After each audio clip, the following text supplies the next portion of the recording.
computadora. Bien, bien. Bueno, arrancamos, seguimos con el capítulo número 5 de moneda. Habíamos terminado lo que eran los intermediarios financieros, los bancarios y no bancarios. ¿Sí? Bien. El sector monetario, ¿sí? O sea, nosotros tenemos que aprender la diferencia entre lo que es el sector monetario, que son los grandes agregados macroeconómicos, ¿sí? Cuando hablamos de oferta y demanda monetaria, que si bien no lo vieron, lo vamos a ver hoy, reservas del Banco Central, también no lo vieron, pero lo empezamos a ver hoy.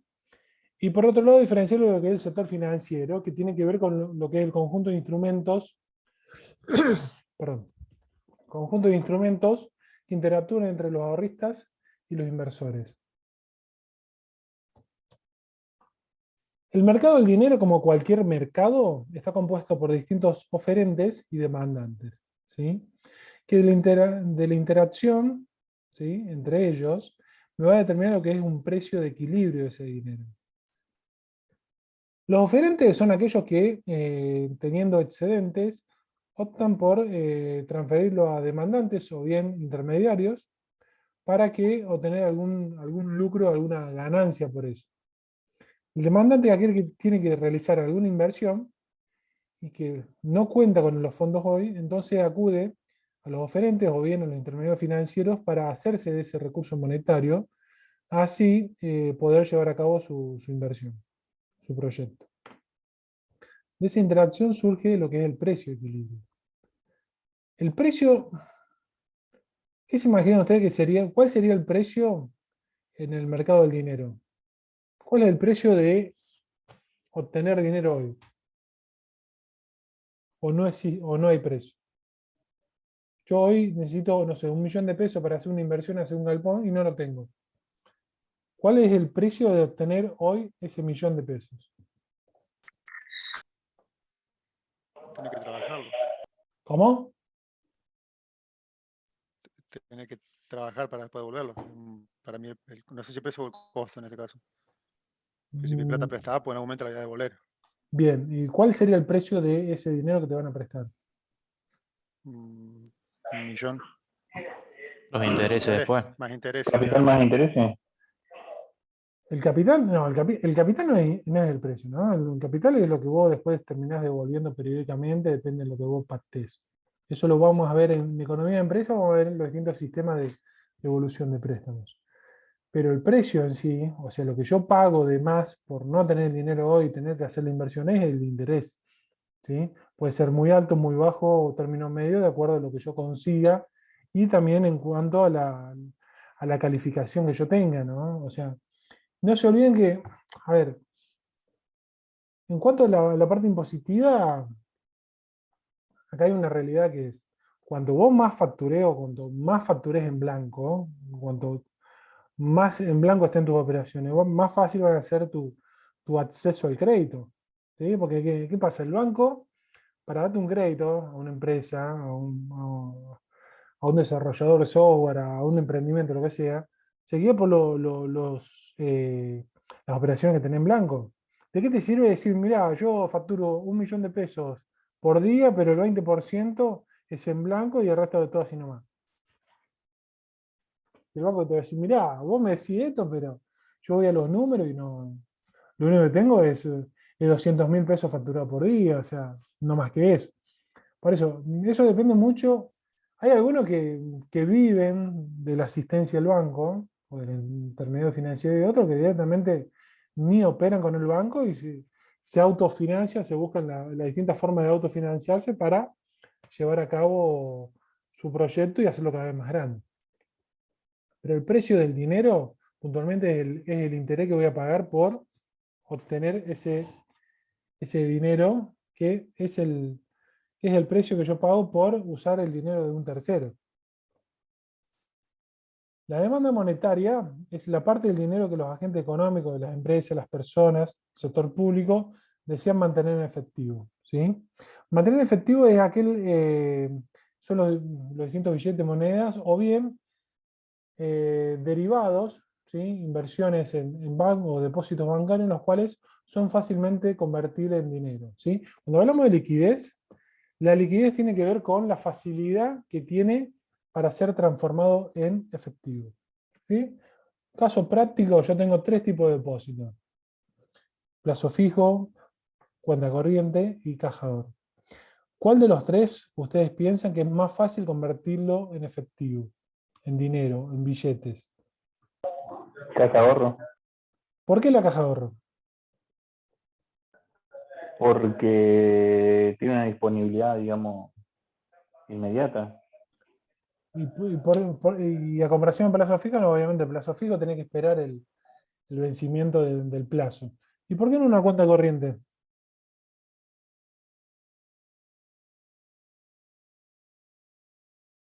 No, también la cuenta corriente también, o sea, por ahí la diferencia en los límites de movimiento entre una y otra. ¿Y cuál de los dos para vos es más líquido? La cuenta corriente. La cuenta corriente totalmente, porque la cuenta corriente uno tenés un límite de extracción diario. Ahora, la caja de ahorro sí. Con la caja de ahorro tenés, salvo que lo que tengas que sacar es muy poco, pero generalmente siempre bueno, vas a poder retirar todo en un día, el saldo que tenés en la caja de ahorro. O sea, generalmente tenés los límites de cuenta, los límites de extracción diario que te limita la transformación fácilmente en efectivo. En la cuenta corriente vos vas, lo retiré, listo. A ver, hoy en día Por ejemplo, Sí, te escucho. en el caso de la caja de ahorro, si yo quiero ir a cerrar, por ejemplo, la cuenta, ¿no puedo? Sí, sí, sí, sí, sí, podés. O sea, retirar todo de una sola. Tenés que justificarlo. En la cuenta corriente no, va, lo sacás y listo.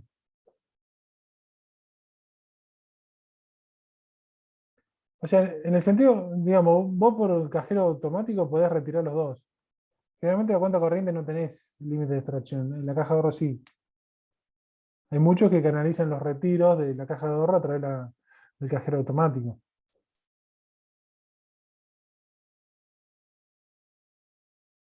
Sí, sí. Por otro lado, los distintos motivos por lo cual la gente, los sujetos económicos van a demandar dinero. El primer motivo, el más común de todos, es el motivo de transacción. O sea, la gente necesita billetes para realizar las distintas adquisiciones de bienes y servicios para satisfacer sus necesidades. El segundo motivo es el motivo de especulación. O sea, yo voy a demandar dinero para aprovechar esa oferta, ese negocio puntual, tener algo guardadito por las dudas que me salga alguna operación, algún negocio rápido y pueda hacer alguna inversión que a lo mejor si no tengo ese dinero no lo puedo hacer. Por ejemplo, vamos a suponer, caso hipotético, todos los lotes de la ciudad de San Francisco, todos los terrenos valen todos 2 millones de pesos, supongamos, ¿no? Y justo aparece uno que está desesperado y quiere venderlo, quiere vender el suyo en 1 millón porque lo necesita ya. Si yo tengo ese dinero y lo tengo guardadito, puedo hacer ese buen negocio que a lo mejor es, lo compré en 1 millón y después lo termino vendiendo en 1.800.000 y le ganaste por esa diferencia. Y el tercer motivo, el motivo de precaución, ¿sí? La gente demanda dinero, guarda un poco de dinero, ¿sí? Para tratar de solventar cualquier tipo de contingencia que se puede llegar a dar, generalmente en un tema de seguridad o de salud puntualmente. O algún que otro, algún, otra, algún otro tipo de contingencia económica. La oferta monetaria tiene que ver con la cantidad de medios de pago, las distintas formas que yo tengo, o los distintos medios o instrumentos que tengo para pagar, ¿sí?, dentro de una economía. Y esto va a depender de la oferta monetaria de qué yo considere líquido y qué no. O sea, qué se considera que tiene liquidez y qué no. O sea, volvemos anteriormente, decimos que algo va a ser líquido o va a tener liquidez cuando es fácilmente transformado en efectivo y cuando no. Un plazo fijo.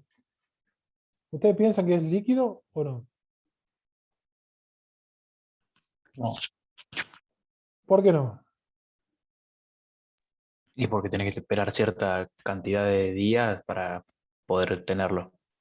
Sí, es válido. Pero ahora, si yo te digo que ese plazo fijo es transferible, o sea, si bien yo tengo que esperar hasta una determinada fecha, pero yo con ese plazo fijo a lo mejor se lo puedo endosar a otro, o transferir a otro, y ese otro, que me lo va a tomar como pago, va a esperar hasta la fecha de vencimiento y listo.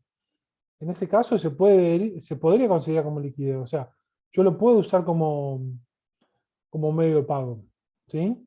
Lo puedo transformar en efectivo, en dinero, ¿sí? A ver, hay plazos fijos que no, plazos fijos que no los pueden, son intransferibles, y bueno, a veces no. Pero depende también la aceptación, ¿sí? Generalmente las transferencias de los plazos fijos se dan puntualmente en alguna operación puntual, no son lo más comunes, pero uno vende una propiedad, o mejor dicho, uno va a comprar una propiedad, compra un vehículo, ¿sí? Y la mayoría de las veces no se tiene todo el efectivo en mano, ¿sí? Entonces, ¿qué hace? Y te dicen, mira, tengo un plazo fijo, en vez de ir al banco a retirar, a esperar el vencimiento, retirarlo y dártelo en mano, de última te lo transfiero así como está y vos seguís trabajando o seguís esperando el vencimiento. La emisión monetaria, que tiene que ver con la cantidad de billetes de moneda que hay en circulación, se conocen que hay dos, ¿sí? Por un lado la primaria y por otro lado la secundaria. La emisión primaria tiene que ver con la cantidad de billetes y monedas creados, emitidos y largados al mercado por el Banco Central, ¿sí? Tienen que estar dentro de la economía, o sea, tienen que estar girundeando dentro del circuito económico, ¿sí? Los billetes, las monedas que están dentro del Banco Central, no se consideran como emisión primaria. ¿Por qué? Porque no están circulando dentro de la economía, ¿sí? Esta emisión primaria se conoce como base monetaria y está identificado con lo que es el pasivo del Banco Central, ¿sí? ¿Cuál es la diferencia entre el activo y el pasivo? ¿Cuál es la diferencia entre un activo y un pasivo? ¿Alguien me puede explicar?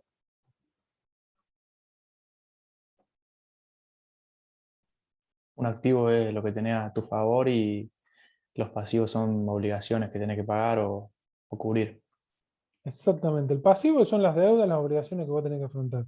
Y un activo es lo que vos tenés a tu favor, o dicho de otra forma, es los bienes con los que contás y los distintos derechos a cobrar que tenés, ¿sí? Esa es la diferencia fundamental entre activo y pasivo. Entonces, yo digo que la emisión primaria es el pasivo del Banco Central, ¿sí? Esos billetes que emite el Banco Central y que yo tengo en mi billetera, ese billete de 500 pesos que yo no sé qué hacer, que puedo hacer un montón de cosas, pero no sé qué hacer hoy. ¿Qué es para mí? ¿Un activo o un pasivo? Un activo. Es un activo, ¿sí? ¿Y para el Banco Central qué es?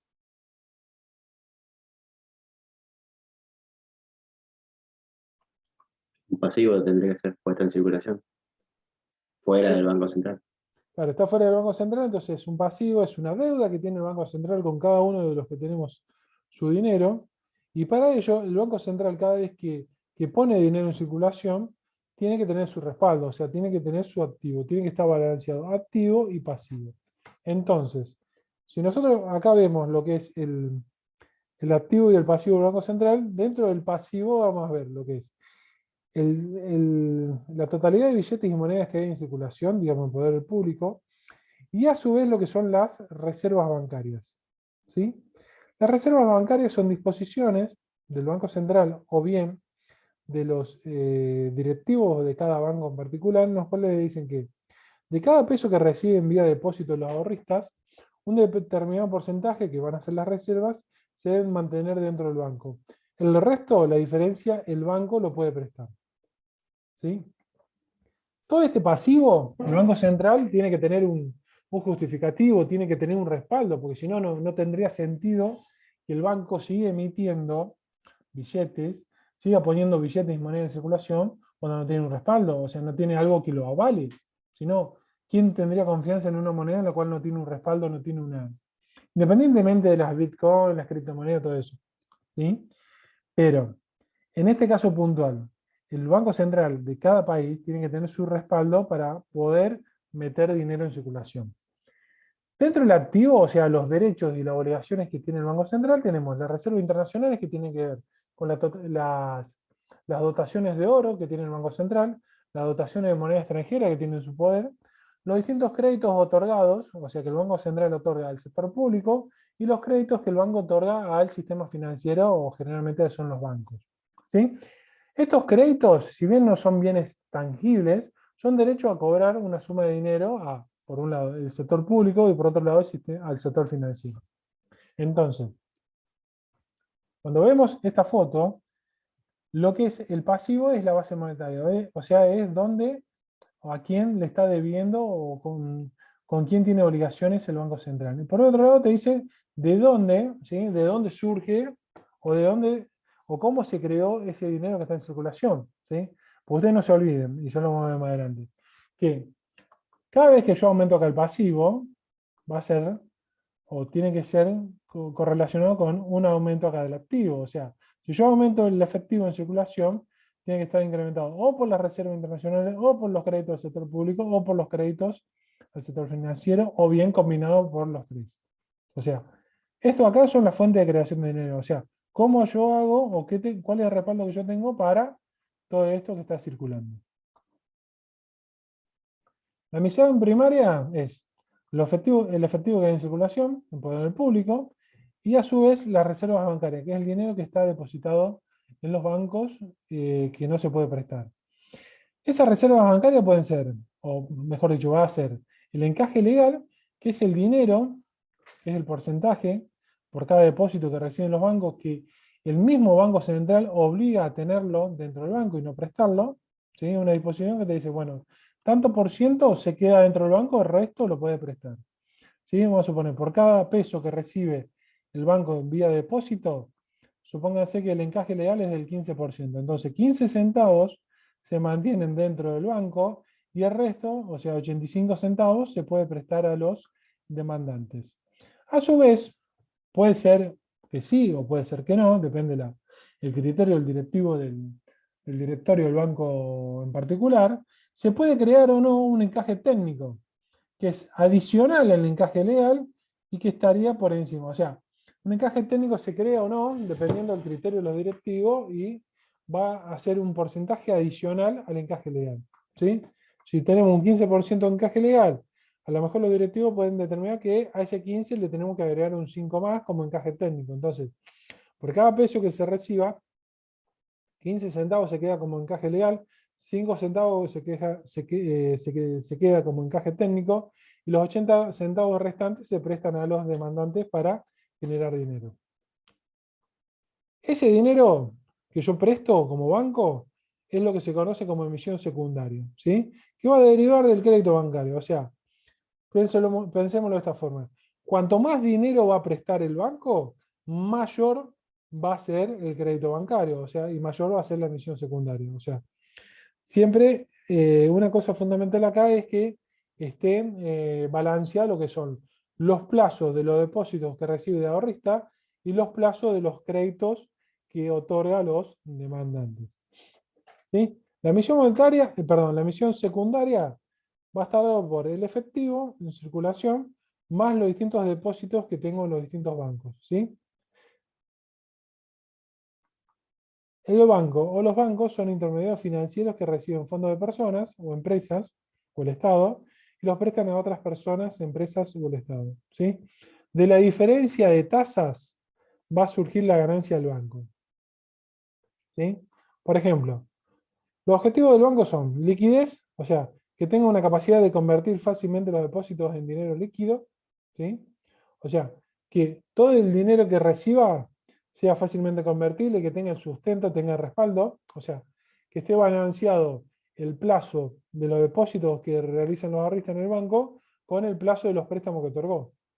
Si no, tendría un problema de liquidez, o sea, no tendría dinero líquido de esos préstamos que otorgó para poder afrontar todos los depósitos. Por ejemplo, si yo tengo todos los depósitos que me hacen los ahorristas son el 100% de depósito a plazo fijo a 360 días, y yo otorgo todos préstamos personales a 60, 90 o 180 días, no voy a tener problema de liquidez, porque con la recuperación de ese dinero que voy a hacer de los préstamos, a 180 días como máximo, voy a poder tener, o lo voy a tener antes de lo que tengo que cumplir los posibles ahorristas que me vengan a retirar su dinero depositado en los plazos fijos una vez que se termine el plazo. O sea, tengo 180 días para cobrarle un préstamo, para lograr el retorno del préstamo, y el ahorrista le tengo que devolver su dinero en 360 días. Caso contrario sería cuando, por ejemplo, tengo todos depósitos a la vista, o sea, en cuenta corriente, y yo otorgo todos préstamos a 20, 30 años, 10 años en el formato crédito hipotecario. Ahí tengo un problema de liquidez. Problema de liquidez. Otro objetivo es el objetivo de solvencia, o sea, siempre tengo que tener más dinero del que debe. O sea, la sumatoria de los depósitos siempre, ¿sí? Siempre tiene que ser menor a la sumatoria de los préstamos otorgados, ¿sí? Porque si ya lo que tengo que cobrar de los préstamos es menor a lo que yo le debo a los ahorristas, ya tengo un problema. Y el último es la rentabilidad, o sea, por cada peso que invierto en el banco, o sea, por toda la inversión que tienen los directivos en el banco, tienen que tener una ganancia, ¿sí? Todos los negocios, todas las empresas funcionan por una cuestión de rentabilidad, ¿sí? Y se mide la rentabilidad con otra rentabilidad a través de lo que son las comparaciones a través de los costos de oportunidad, ¿sí? Si un banco no mide o no mira lo que es la rentabilidad, directamente es una organización sin fines de lucro y no va a perseguir lucro y es probable que la administración no sea de la mejor. Tipos de banco que podemos encontrar. Tipos de segundo piso, que son... ¿Profesor? Sí. Lo del 2001, entonces, ¿qué sería? Que fue, o sea, los bancos tenían mucha liquidez y un anclaje muy bajo. Lo del 2001, lo que pasa es que el 2001 fue algo particular que se convirtieron, o sea, vos imaginate que en el de 1 a 1, ¿sí? La gente, hasta el 2001, vos tenías una paridad de $1, $1.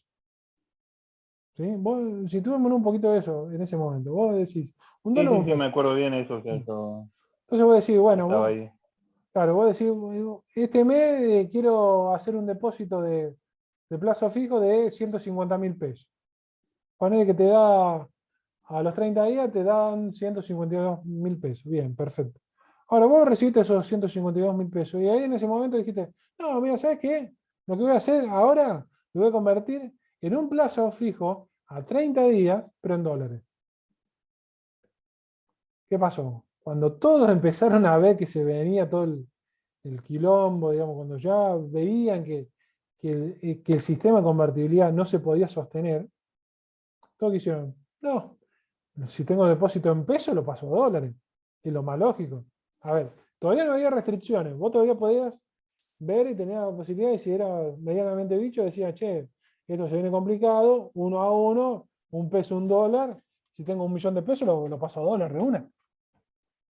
Lo pasaba a peso a dólar de una. Y bueno, mucha gente hizo eso, y después ¿qué pasó? Los bancos no tenían todos esos dólares. Era todo ficticio. ¿Por qué? Porque el banco, o mejor dicho, el Banco Central, se endeudaba, se endeudaba, se endeudaba, hasta llegó un punto que no se pudo endeudar más y la deuda pública era insostenible. Entonces no había dólares para cubrir todo. Eso y eso se arregló con el famoso corralito. A todos los que tenían depósito en dólares dijeron, bueno muchachos, nosotros le vamos a pagar, pero le vamos a dar bono pagar hasta el 2000. Lo terminaron de pagar en el 2010, 2012. Man. Imagínense, pasaron, o te diría 2014 también algunos. O sea, tuvieron algunos más de 10 años para cobrar ese depósito que, si te lo pones a ver, era a la vista, era en dólares, pero bueno, la mayoría lo pasaron de pesos a dólares porque, digámoslo de esta forma, era gratis, o sea, lo podía hacer. ¿No? Entonces, ¿Y a qué cotización se lo devolvieron? ¿cómo? ¿A qué cotización se lo dieron? No, creo, la verdad no sé. La verdad, te digo la verdad no sé. Sé que conozco. Yo vivía que a algunos le cubrían a 40 centavos de dólar, digamos, ¿Cuánto decís? a 40 centavos de dólar, o sea, por cada dólar que vos tenías, supuestamente, ¿no? Mm. Te pagaban 40 centavos algunos. Sí, que fue más o menos De los primeros que hicieron. cuando se disparó a 4 pesos el dólar, 4 pesos un dólar, que fue el primer salto que hubo después del 2001. Yo me acuerdo de una persona que tenía los depósitos, Le habían dado los bonos y terminó canjeando el bono. El bono lo canjeó por un departamento en Carlos Paz. Claro, la gente estaba desesperada, yo no sabía más qué hacer con eso. Me imagino un bono y corría el año 2004, 2005, tenía un bono para cobrar en el 2012. Y poner que sos joven, poner que tenés 50, 55, 60, o sea, ya entra a dudar si lo va a poder usar o disponer en algún momento, ¿viste? Entonces, mucha gente lo invirtió. Pero bueno, son historias que han pasado en la Argentina y que van a seguir pasando, ¿no? O sea, son historias que nunca se van a acabar. Pero bueno, Sí, sí, o sea, yo preguntaba por en esa época, lo del 2001, que, o sea, también que decían que los bancos fugaron el capital que tenían, o sea, porque liquidaron todo y fugaron todo lo que podían afuera. porque imagínate, Por eso parte de la deuda era cuando querían ir a cobrar, el banco no tenía nada y cómo era que no tenía nada. claro, fue toda una. Era como un. A ver cómo te digo. Era como una fiesta de 15, más o menos, ¿viste? Porque era algo todo mágico, todo espectacular, todo eso, y después terminó una fiesta de 15 y bueno, ahí ya.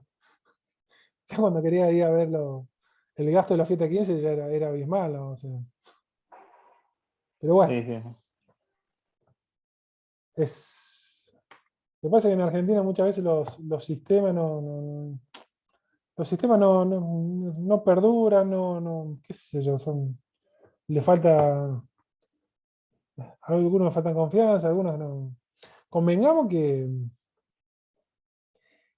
el sistema de convertibilidad, la convertibilidad en sí, no podía emitir dinero.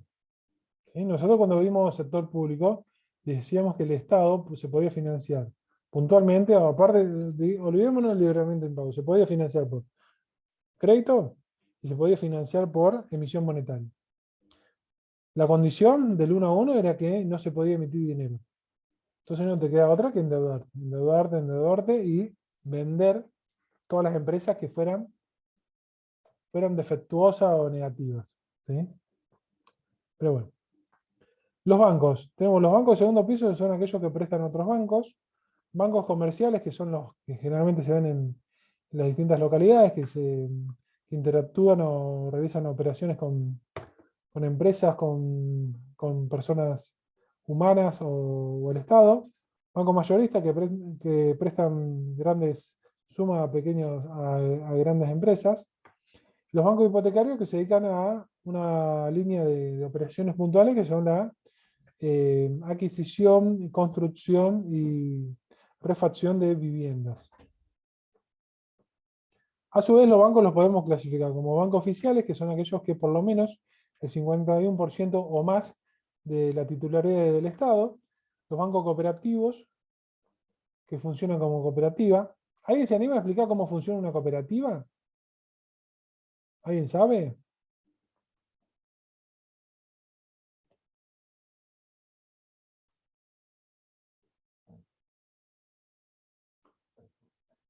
Puede ser que sea que no hay un dueño, sino que son varios socios.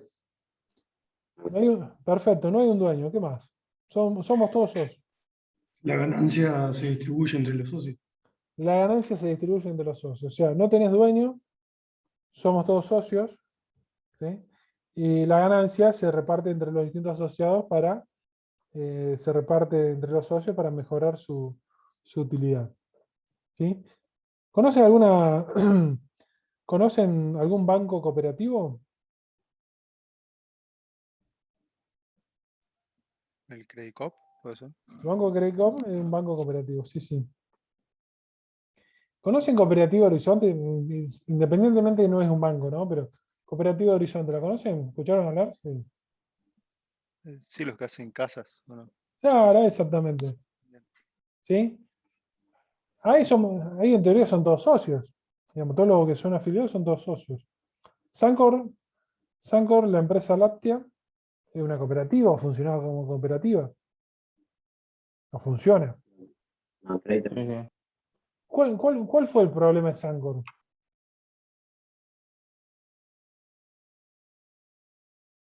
le debía plata al Estado o algo así, si mal no recuerdo. ¿Antes o después de la cooperativa? Durante la cooperativa.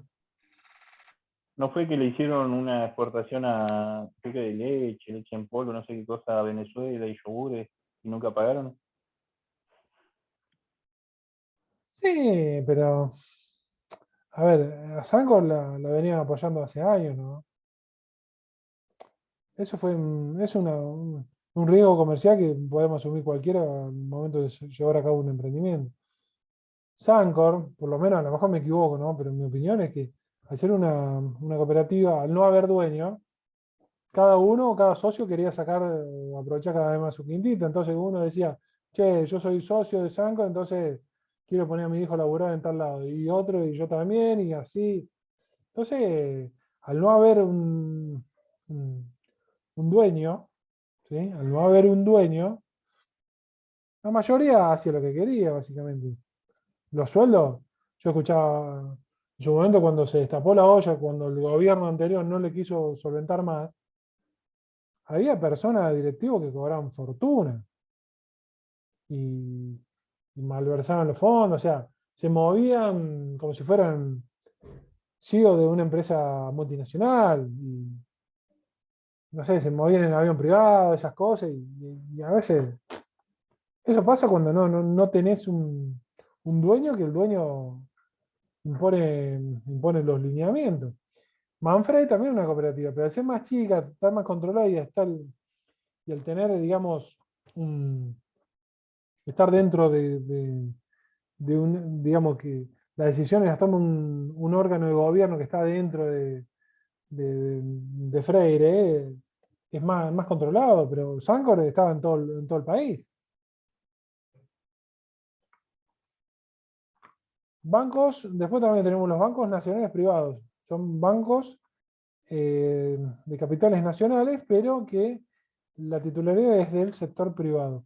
¿Algún caso, algún ejemplo de bancos nacionales privados? ¿Del Patagonia? Mira, tengo entendido que el Patagonia es de capitales brasileños, tengo entendido. Ah, me El, nom- sonaba. el- Galicia, el- ¿no? Pues ya sé, porque supongo que es español.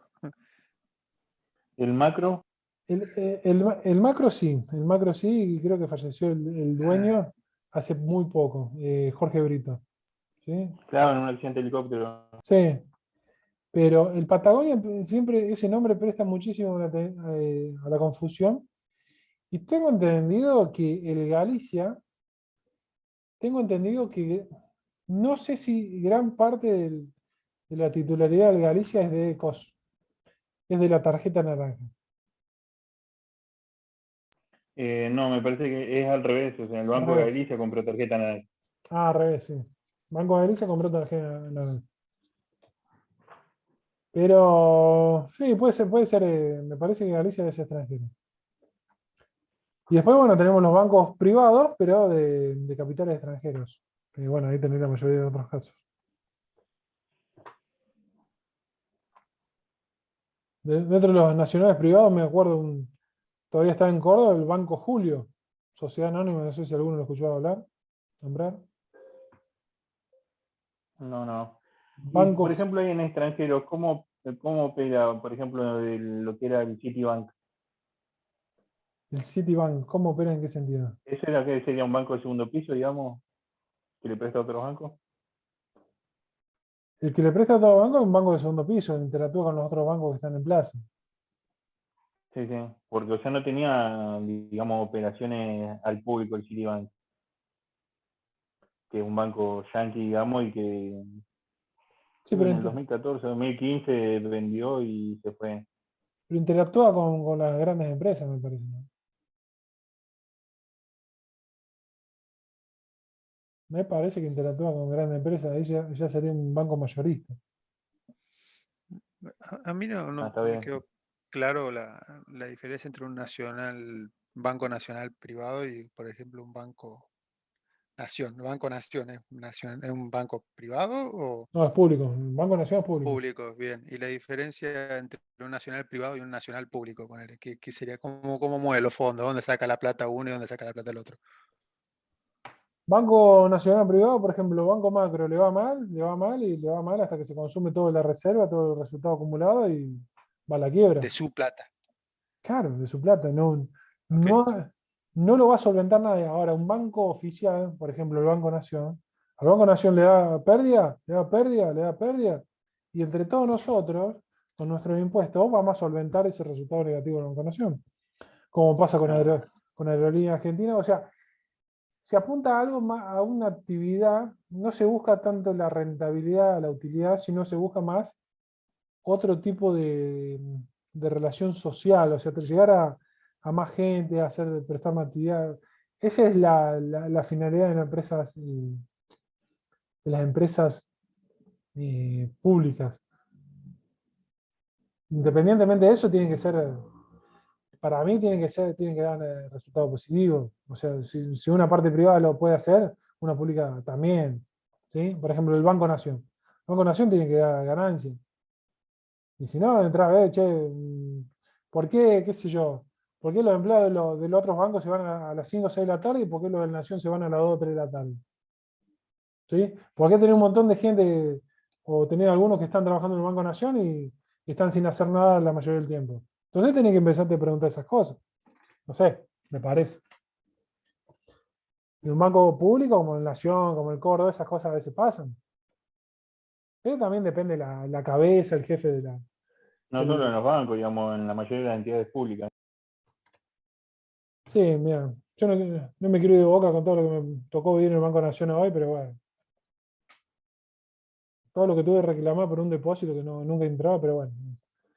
La parte pública tiene esas cosas, o sea, tenés que moverte vos y tenés que moverlo a ellos para que te hagan las cosas que a veces vos no tuviste la culpa, ¿viste? Y es así, no queda otra.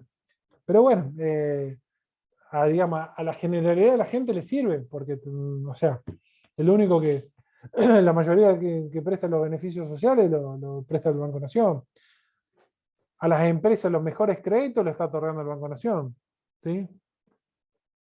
Digamos, el Estado Nacional cuando quiere otorgar crédito a tasas reducidas, por ejemplo, hoy un crédito para una empresa está al 28%, 25% anual. Y sale el Estado y dice, bueno, Banco Nación da créditos, inversión productiva a 15% anual. Una tasa del 15% anual es una locura. ¿Sí? Es el mejor negocio que puede hacer, imagínate. Una inflación del 40% y te endeudas al 15%, pero lo paga con, te iba a decir con 2 tiras de asado, pero lo termino pagando con 2 caramelos la última cuota. claro, se paga solo con inflación el crédito. Eso, Se digamos. paga solo con la inflación, te lo va comiendo la inflación. Pero Y bueno, y en esos casos depende mucho de cómo se inyecta la plata o ponerle, cómo puede a la vez el banco acceder a dar esa tasa de interés si no es que tiene mayor cantidad de clientes, porque si tenía, ponerle, el Banco Nación tiene 20 millones de clientes, que son los 20 millones, la mitad del país que cobra por Banco Nación. No es que, bueno, ahora damos crédito del 15%, pero porque de la nada, bueno, tenemos 5 millones de clientes más y alguien lo va a pagar ese interés. Porque un capital privado, por lo que usted decía, no puede prestar más de la que tiene, porque si no, se funde el banco. Bueno, bueno. y acá la pérdida, porque está todo bien, digamos, total, si va a pérdida, va a pérdida, No, si va a básicamente. pérdida, no, si va a pérdida viene el Estado Nacional y solventa la pérdida. Esos Claro, eso. créditos, por eso te digo, los créditos a tasa del 15%, es porque el banco, mejor dicho, el Estado Nacional después termina solventando esa diferencia de tasa. Imagínate Los que, famosos rescates. o sea, generalmente son créditos, ¿sí? Los cuales vos tenés que estar atento, que buscan la finalidad de que desarrollar más las empresas. O sea, vos le podés dar aportes no reembolsables a las empresas en las cuales las empresas no te tienen que devolver nada. O bien, cuando tenés muchas empresas, lo que podés hacer es dar estos créditos a tasa subsidiada. Una empresa que sus productos se actualizan con inflación, vos imagínate que vos fabricás algo y de un año al otro vale un 40% más. Y te endeudas una tasa del 15%. ¿Lo va a pensar o no lo va a pensar el endeudado? Y sí, que directamente va y lo sacás. La mayoría lo sacan. Claro, ni pones en riesgo tu plata. O sea, la plata prestada total se paga sola, digamos, en ese caso. Se paga sola totalmente. Después, bueno, Claro. tenés que ver qué es lo que terminás firmando, ¿no? Esos créditos, más o menos 2014 al 2016 estuvieron, 2017, ponele, esos créditos, encima a cuota fija, porque vos podés tener cuota fija o cuota variable. Vos te endeudás a cuota fija a una tasa esa y sos Gardel. O te lo llega a ofrecer el banco, sacalo de una. No sé, no me importa para qué, pero sacalo, después le buscás la finalidad. Lo que pasa es que últimamente los bancos, ¿qué hacían? Sacaban un crédito a una tasa del 18, 20, 22%, tasa variable. Decían, bueno, la tasa del 22% más Butler. Butler es un indicador que te mide la variación de las distintas tasas de interés que hay en el mercado. Si esa variación de la tasa de interés subía, tu tasa de interés iba a subir, entonces periódicamente iba a pagar más. El negocio en Argentina financiero es endeudarte a tasa, endeudarte de una cuota fija. Ese es el negocio en Argentina. Y fíjate, te pones a mirar 15 años para atrás, todos los años te da inflación, todos. Te han dado una tasa menor que la inflación proyectada, ya está. Después, bueno, tenés que saber dónde lo metés, ¿no? Ahora, ¿qué pasa? Volviendo al tema del Banco Nación. ¿El banco qué hace? Imagínate, te presta el 15%, o sea, se lo presta a los demandantes y al ahorrista le tiene que pagar, por ejemplo, el plazo fijo, le tiene que pagar el 30%. Está perdiendo plata. Le cobra un 15% a su cliente y le paga del otro lado del ahorrista un 30%. Está perdiendo con las tasas. Por eso ahí el Estado entra a subsidiar la diferencia de tasa para tratar de que avancen esos, o se lleven a cabo esos proyectos y tratar de producir más, tomar más gente. Son cuestiones más que todas sociales, ¿viste? Con el objetivo de que las empresas se desarrollen, avancen, incrementen la dotación de máquinas, de producción. Porque bueno, te olvides que si una empresa fabrica más, va a vender más. Y si vende más, va a pagar más impuestos. Y si vende más, es muy probable que tome más personal. Y al tomar más personal, es probable que dejes de pagar, como Estado, dejes de pagar las asignaciones. O sea, toda una cadena. Seguimos.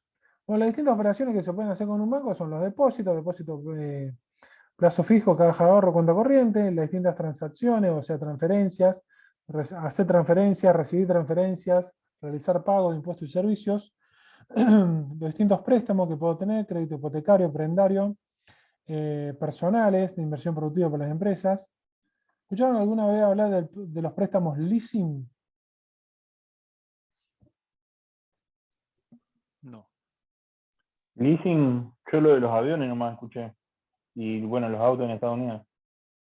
Bueno, acá en Argentina están los préstamos leasing para autos, ¿sí? El leasing funciona de la siguiente forma. O sea, vos sos cliente de un determinado banco y vas al banco y decís, che, mirá, me quiero comprar un Fiat Uno. Ponele. Un Fiat Uno y te dice el banco, ¿cuánto sale? 1.000.000. Bueno, listo. Tráeme la proforma, vos lo llevas a la proforma. ¿Y el banco qué hace? El banco compra a su nombre el Fiat Uno en 1.000.000 de pesos. ¿Sí? Entonces después con esa compra, ¿qué hace? Te da a vos, perdón, te da a vos una autorización para conducir y periódicamente vos todos los meses, cada 2 meses, cada 3 meses, de acuerdo a lo que se pacte, vos tenés que ir pagando un canon, ¿sí? Que el canon por el uso alquiler de ese vehículo, ¿sí? Llega un tiempo, pasado 2, 3 años, 5, de acuerdo a lo que se pacte, 7, depende de lo que se pacte con cada banco, el banco te presenta un valor que es la opción de compra, en el cual vos decís, che, mirá, bueno, pasaron 5 años, la verdad que lo quiero, o sea, pago la diferencia, ¿sí? Y me quedo con el auto, o me quedo con la máquina, ¿sí? De acuerdo a lo que se hizo el leasing. Y recién en ese momento en el cual la empresa ejerce ¿cómo es? La opción de compra, recién ahí la empresa pasa a ser titular de la máquina o del rodado. ¿Sí? Así funciona el leasing. Está la opción de que vos digas, che, no, mira, el auto no lo quiero. Entonces el banco se tiene que encargar y vendérselo a otro o ubicarlo en otro lado. Es así. Caja de seguridad, bueno, algo habíamos hablado, eran los distintos depósitos en las cajas en las cuales vos no tenés que declarar absolutamente nada. Y otros servicios, bueno, puede ser, el banco realiza pago de transferencia, puede pagar impuestos, servicios, es lo mismo. ¿Qué pasaría en una economía en la cual no existan los bancos? ¿Qué opinan? Sería un quilombo. ¿Por qué? Y porque no habría.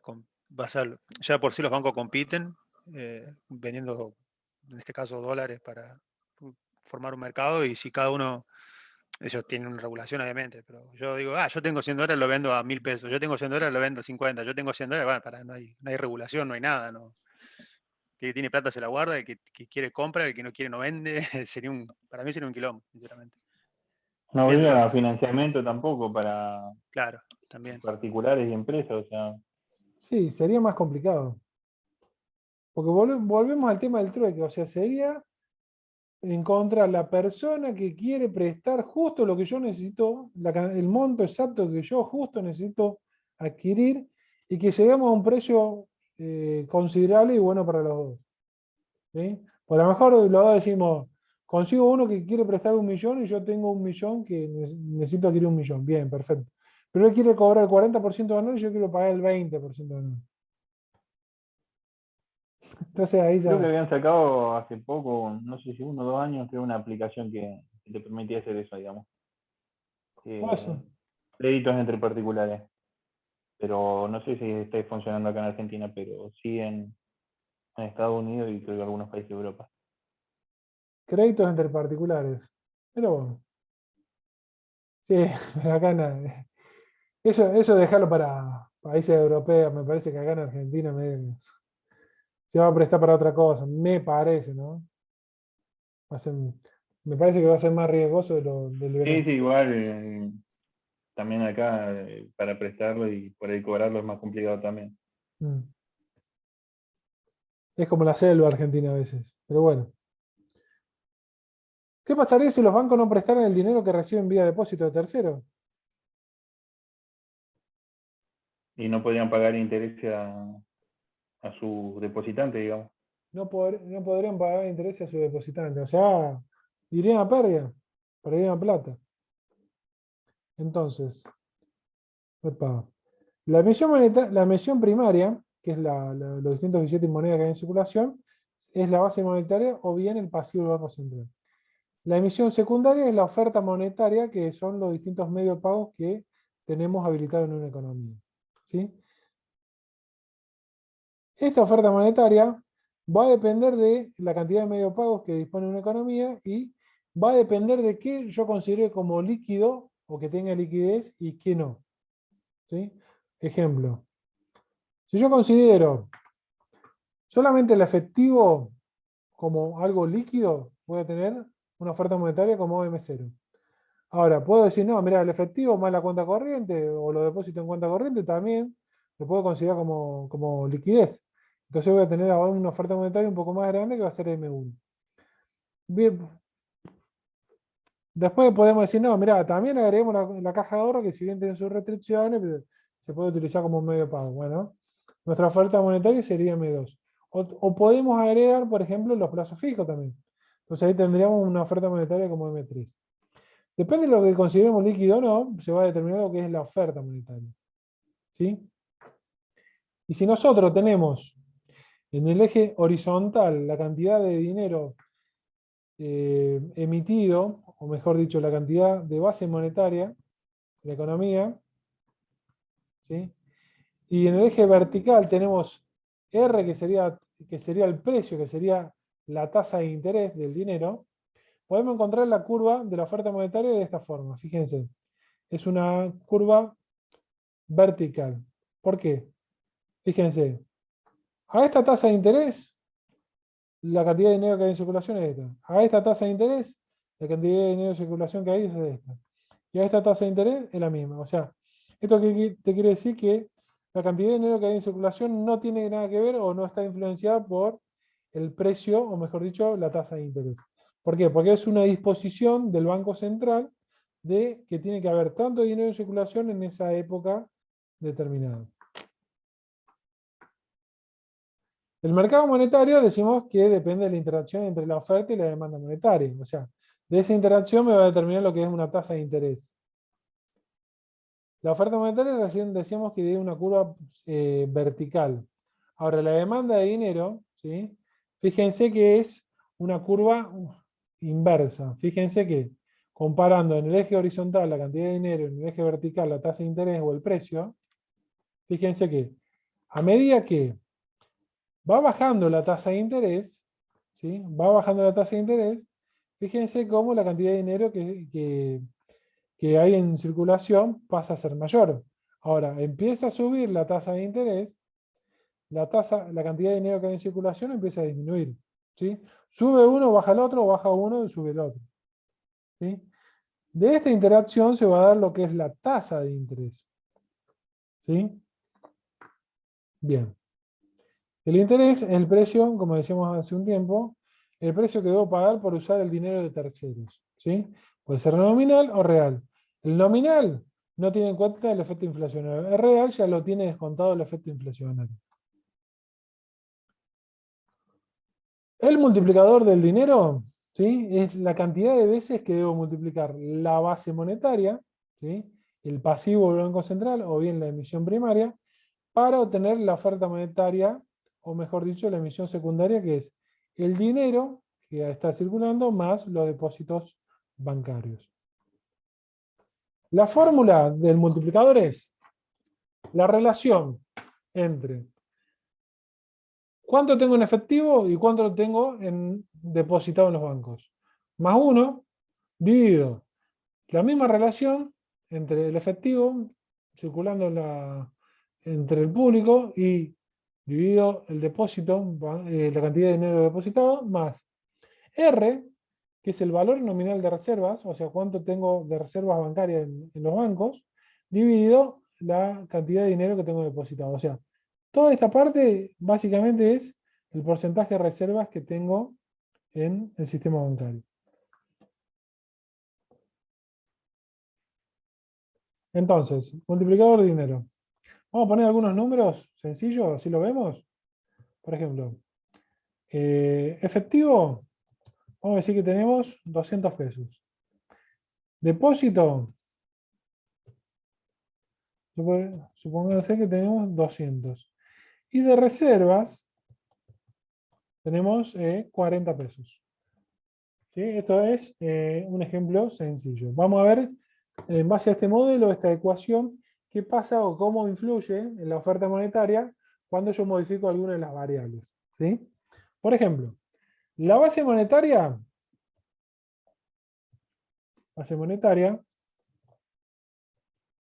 ¿alguien se acuerda que dijimos que era la base monetaria?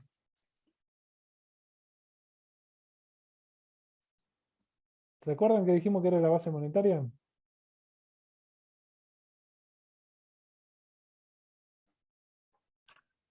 La emisión primaria. ¿Cómo? La emisión primaria, Sí, la emisión primaria. ¿Cómo está compuesta la emisión primaria? la cantidad de billetes y monedas emitidos por el Banco Central que Sí. están en circulamiento. ¿Y Sí, qué más? sí. ¿Y algo más? El pasivo del Banco Central, Claro, en el pasivo del Banco Central, vamos, ponemos por acá. efectivo en circulación y reservas bancarias. Claro, efectivo en circulación y reserva bancaria. Entonces voy a decir, la base, lo vamos a ampliar un poquito porque a lo mejor no. Ahí. La base monetaria entonces es el efectivo que hay en circulación más las reservas. ¿Sí? Eso es la base monetaria. En esta situación puntual, en este ejemplo sencillo. Entonces tenemos el multiplicador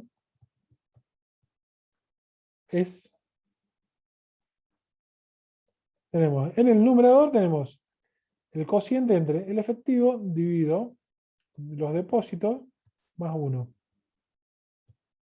Perdón.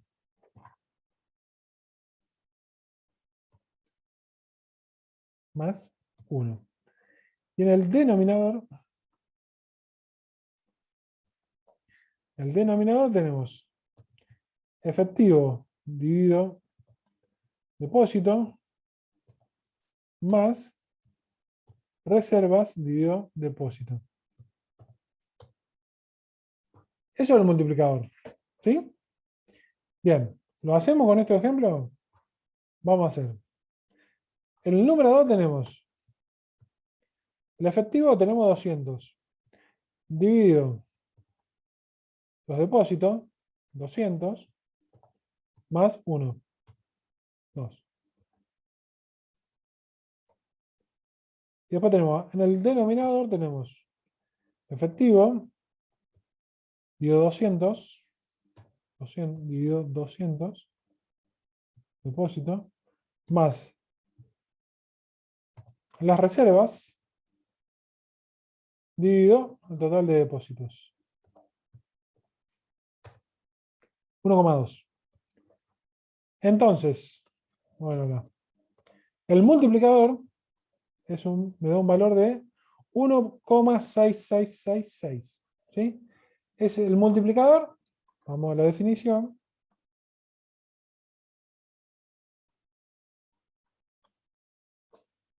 Número de veces que debo multiplicar la base monetaria para obtener la oferta monetaria.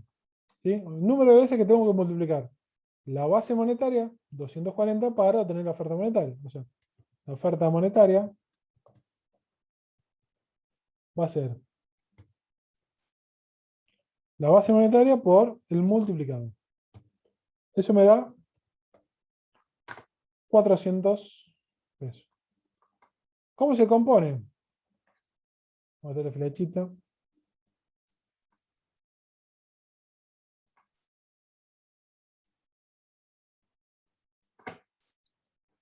Por un lado tengo la oferta monetaria, está dada por el dinero que hay, el efectivo que hay en circulación.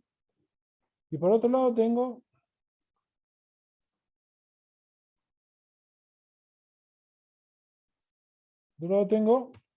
la sumatoria de los depósitos.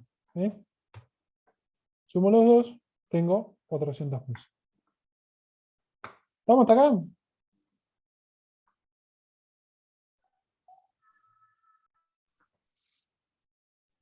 ¿Estamos? Bueno. Esto vamos a poner en situación inicial. Ahora vamos a empezar a ver qué pasa si yo muevo una variable, qué pasa con el resto. O sea, qué pasa moviendo una variable, manteniendo el resto de la variable constante, qué pasa con el multiplicador. Vamos a copiar esta situación. Lo primero que vamos a ver es una situación en la cual yo voy a cambiar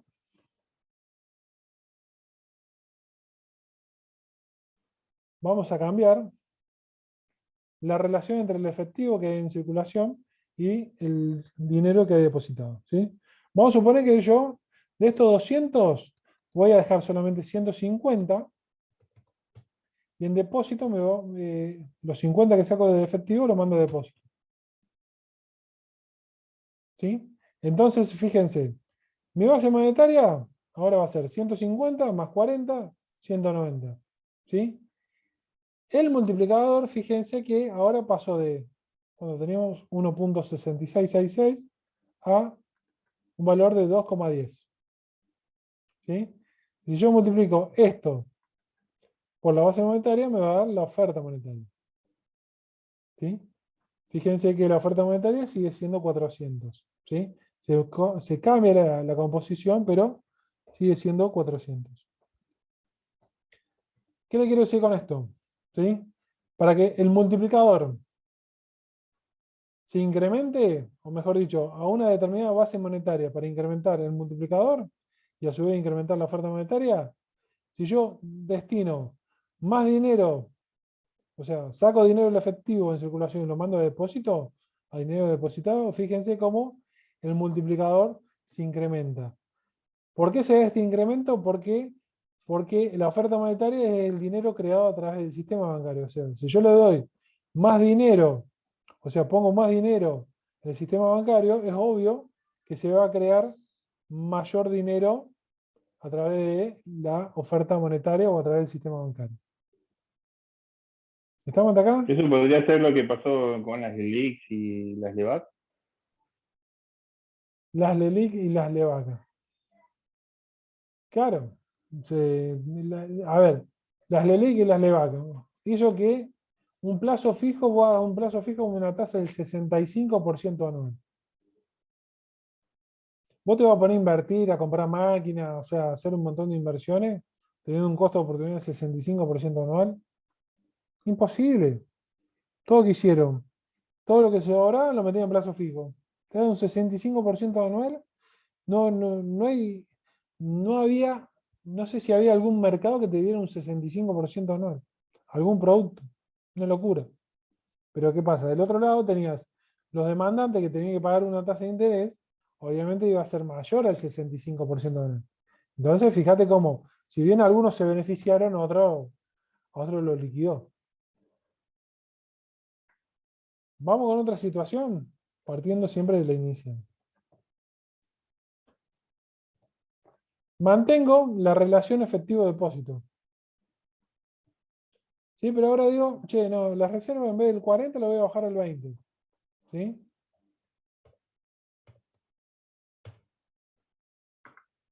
Fíjense como la base monetaria es de 2.20, pero fíjense como el multiplicador pasó de 1.66 a 1.81. O sea, el multiplicador se incrementó producto de que al bajar el porcentaje de reservas, ¿sí? Al bajar el porcentaje de reservas, los bancos tienen más dinero para prestar, entonces tienen más dinero, más forma de crear dinero a través del sistema secundario, de la emisión secundaria. Entonces por eso se incrementa lo que es el multiplicador. ¿Estamos?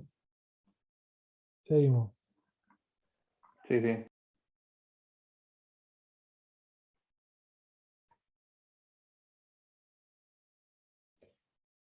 Bueno, vamos terminando. El Banco Central es quien controla y ordena el funcionamiento del sistema financiero. Es una entidad autárquica del Estado Nacional, o sea, porque no depende en nada del Estado Nacional, sino que cumple órdenes, o sea, depende de la orden, pero económicamente no depende del Banco, digamos, de la Administración Nacional. Y la misión fundamental del Banco Central es preservar el valor de la moneda. ¿Sí? Las distintas funciones es el administrador y custodio de las reservas nacionales, a través de lo que es, eso lo pueden ver en lo que es el activo del Banco Central. Es el agente financiero del Estado Nacional porque es quien se encarga de colocar en el mercado bursátil los distintos títulos y bonos emitidos por el Banco Central, por el Estado Nacional, y es quien a su vez se encarga de los rescates de esos títulos y bonos y quien también se encarga de pagar esos títulos y bonos. Es responsable de la política monetaria. Vamos a hacer un impasse acá y ya vamos a ver qué es la política monetaria. Es el banco de bancos porque es el que controla el resto de los bancos. Es el proveedor de efectivo porque es el único habilitado legalmente, ¿sí? Legalmente a emitir dinero y ponerlo en circulación. Es el superintendente de la entidad financiera, que, bueno, volviendo a lo de antes, quien controla la entidad financiera, y el ejecutor de la política cambiaria. ¿Se acuerdan cuando hablábamos de los distintos regímenes de tipo de cambio en el sector externo? Que dependiendo de las decisiones del Poder Ejecutivo, el Banco Central era quien iba a intermediar o no en el mercado cambiario para comprar o vender divisas, ¿sí? Con el objetivo de mantener un tipo de cambio fijo o mantener un tipo de cambio dentro de banda de flotación. Bueno, esa es una de las funciones del Banco Central. La política monetaria, ¿sí? Nosotros decimos que la oferta monetaria no depende de la tasa de interés y va a depender de una decisión del Banco Central. Entonces, la política monetaria tiene que ver con la decisión del Banco Central de cuánto dinero va a haber en circulación. O sea, puntualmente esto. O sea, hoy, vamos a suponer, la oferta monetaria está acá. ¿Por qué? Porque es una decisión del Banco Central. Mañana puede estar más acá o más allá dependiendo de las decisiones del Banco Central. Volvemos. Esta política monetaria, ¿sí? Va a depender de la cantidad de dinero, o sea, va a influenciar la cantidad de dinero, y a su vez va a depender o va a influenciar lo que es el tipo de interés.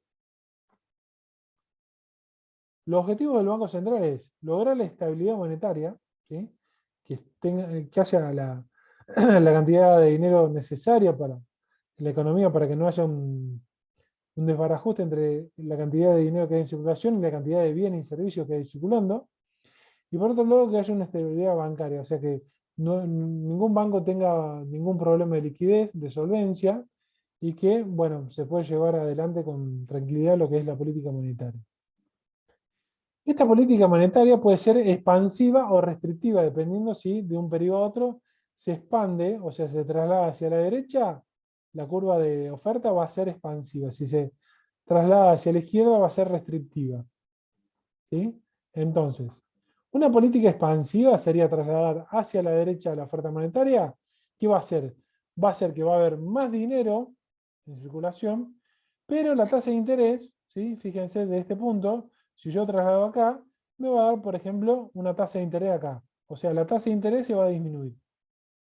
Ahora, si yo aplico una política restrictiva, o sea, un traslado de la oferta monetaria hacia la izquierda, mi tasa de interés que está acá va a pasar a una tasa de interés, un valor mayor, por ejemplo acá.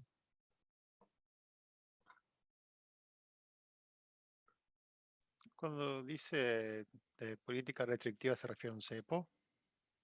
¿O no necesariamente? Porque yo entiendo Restrictiva, cepo. no, restrictiva se refiere a que el banco saca o restringe la cantidad de dinero que hay en circulación. ¿Sí? La oferta monetaria va a depender, ¿sí?, de la cantidad de dinero que hay en circulando. Una política restrictiva significa que el banco saca dinero de circulación. Bien. ¿Sí? Saca, o sea, disminuye su pasivo y a su vez debe disminuir su activo. ¿Sí? Porque Sí, está todo eso lo hace a través de venta de bonos y esas cosas, digamos.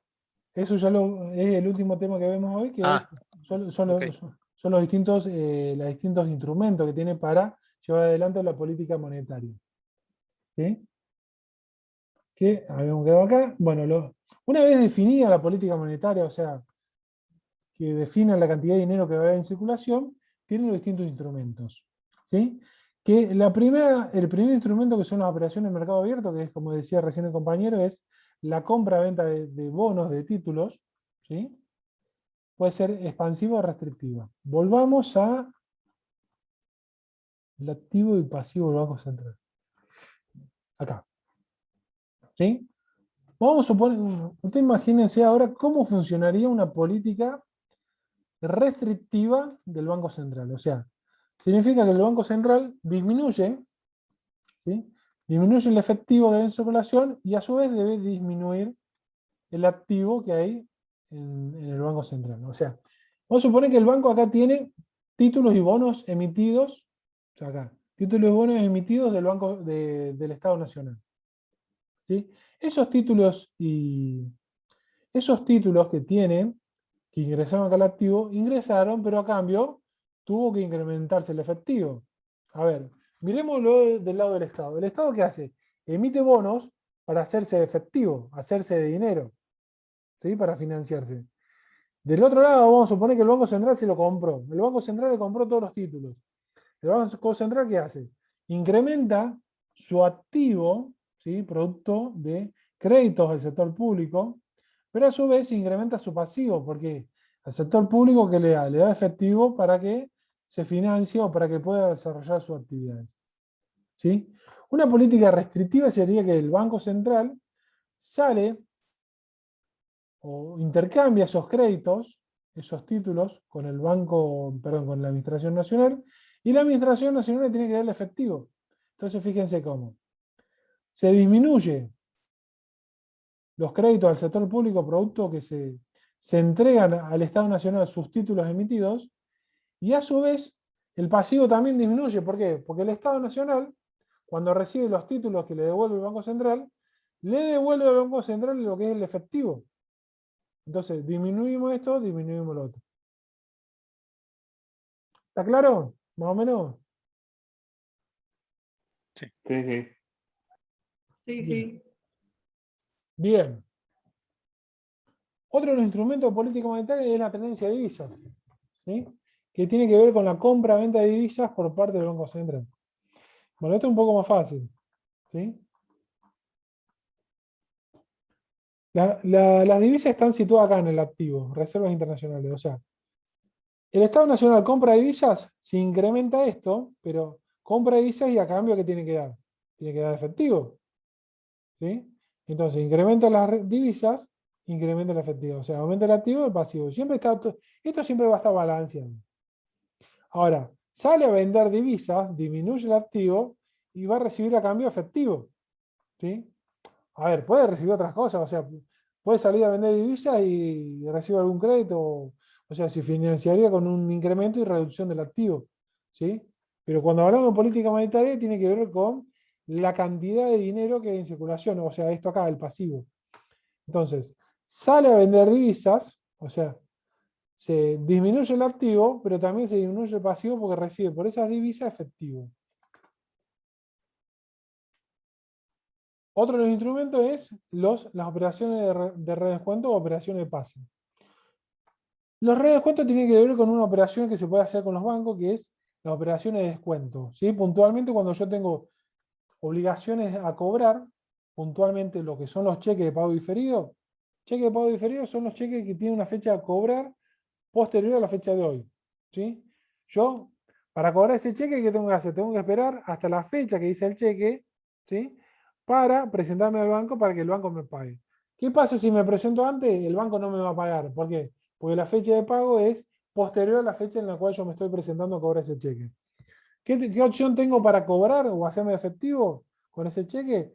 Voy al banco, el banco me lo va a cambiar por efectivo, pero no me va a pagar el 100% del valor que dice el cheque, sino que me va a pagar un poco menos, porque con la diferencia el banco me lo va a descontar como un costo, que es el costo que el banco va a tener que soportar por el tiempo que tiene que esperar desde hoy hasta la fecha de pago para cobrar ese cheque.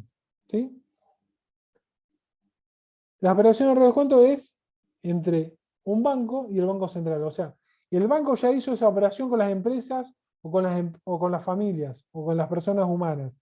Con todos esos cheques a plazo que tiene, los utiliza, se los da al Banco Central, el Banco Central le manda el efectivo, pero le va a cobrar un pequeño descuento que es que es el costo, porque ahora el Banco Central tiene que esperar hasta la fecha de vencimiento para hacerse ese efectivo.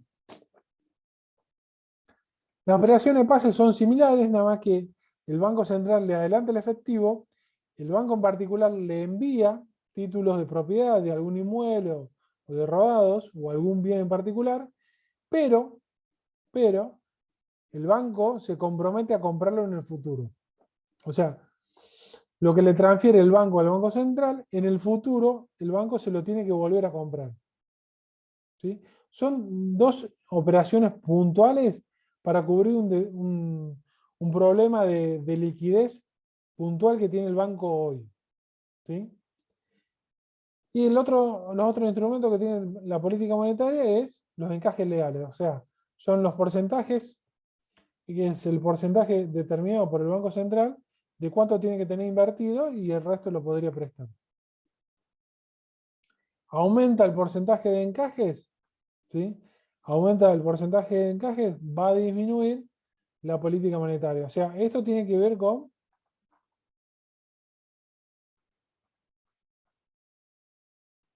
operaciones acá del pasivo. ¿Sí? Disminuye las reservas, aumenta los encajes. ¿Sí? Perdón.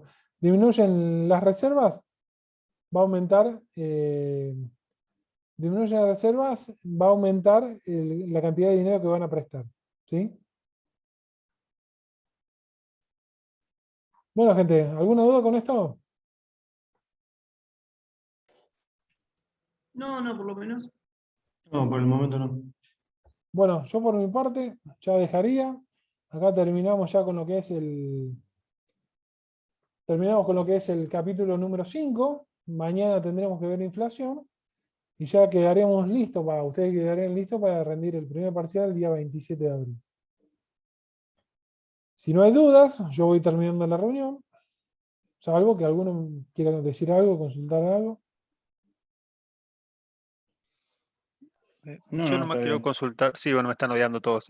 No, no. Eh, ¿En qué momento un banco realmente utiliza las reservas como último recurso o porque, bueno, se le está yendo de las manos y necesito hacer su reserva para algo, porque justamente no la plata y atraer buenas inversiones. O No, sea, yo te uso mi reserva porque estoy jugándomela a que alguien realmente quiera sacar crédito en mi banco, digamos. O yo entendí eso. no, las reservas, o sea, cuando hablamos de política monetaria, el Banco Central juega con las reservas para ver cuánto, si se expande o se restringe, ¿sí? Cuando vos bajás el porcentaje de reserva, implica que el banco o cada banco va a tener más dinero para prestar. Y al tener más dinero para prestar, va a haber más depósitos en plazo fijo, en cuentas corrientes, en caja de ahorro, y eso va a hacer que la oferta monetaria, ¿sí? No solamente digamos, el dinero que hay en circulación, sino toda la oferta monetaria que está compuesta por el dinero, el efectivo en circulación y los depósitos, se va a expandir. ¿Sí? Las reservas, puntualmente las reservas, volviendo a la pregunta puntual tuya, es una disposición, un análisis que hace el Banco Central que te dice, bueno, mirá, en base a lo que veníamos viendo, vos tenés que tener por lo menos un 20% de reserva de todos los pesos o todos los depósitos que recibís. ¿Sí? A lo mejor vos estás en el directorio de un banco y decís, no, mirá, con el 20% no nos va a alcanzar. Vamos a tener que hacer un 15% más. ¿Sí? Si vos haces un 15% más, significa que por cada peso, 35 centavos lo tenés que tener depositado o detenido ahí en el banco y el resto lo prestás. ¿Sí? Cada vez va a tener menos para prestar y va a tener menos para generar ganancias. Claro, ya entendí. Bien. ¿Alguna otra consulta? Profe, una cuestión bien cortita, si puede ser. Sí, dale. El PowerPoint que usted presentó hoy tiene 55, 52 likes y el que está en el campus tiene un poco más. Sí, ya No sé si puedes subir este o... Sí, voy a subir este porque lo modifiqué, le saqué Dale. algunos temas que Perfecto, me parece que no tiene sentido verlo, así que bueno. eso nomás, gracias. Bueno. ¿Algún otro? Listo. Nos vemos mañana, gente. Hasta mañana. Chao, nos vemos. No, mañana. Profe, Chao, chao. Chao, profe. No, profe.